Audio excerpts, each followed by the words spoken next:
But first here at 4 Today, Louisville's police chief is apologizing for remarks he made about a Louisville murder victim. Here's what the chief said yesterday that sparked outrage in the community. There was a lot of criticism thrown at LMPD at the onset, but I will tell you that Latasha White's behavior placed her in the position she ultimately ended up in. Well, today, Chief Paul Humphrey expressed regret, saying he should have just shut up yesterday. Those were his words. But as WDRB's Hayden Ristevsky tells us, he also revealed some shocking new information about this case. Hayden?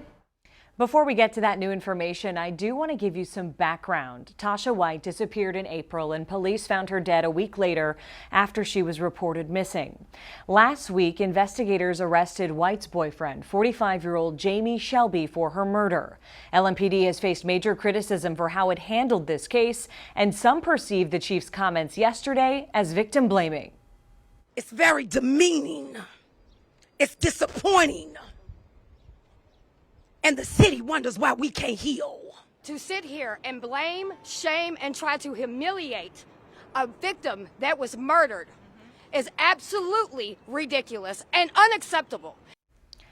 A group of community leaders gathered in Jefferson Square Park today demanding an apology and accountability from Chief Paul Humphrey.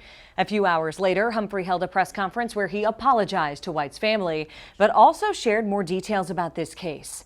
Humphrey said evidence shows White planned to carry out a separate murder but was killed by her boyfriend on the way to commit that crime.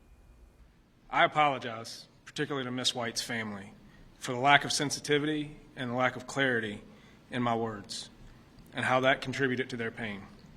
I should not have said it that way. I want to make clear, Mr. Shelby is the person responsible for the murder and death of Latasha White. Evidence shows that at the time of her murder, the two were en route together to commit another murder. Humphrey says White was killed using her own gun, and she was last seen taking down surveillance cameras at her home. Police say White turned off her phone, left it at that home, and purchased several items from stores to aid in the murder plot in the days leading up to her death. Shelby is accused of killing White instead, and no other murder occurred.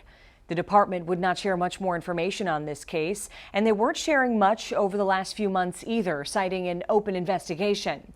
Humphrey said he shared new details today to give the community more context about this very complicated case. The chief said it is still a very active investigation, and there could be more arrests in the future.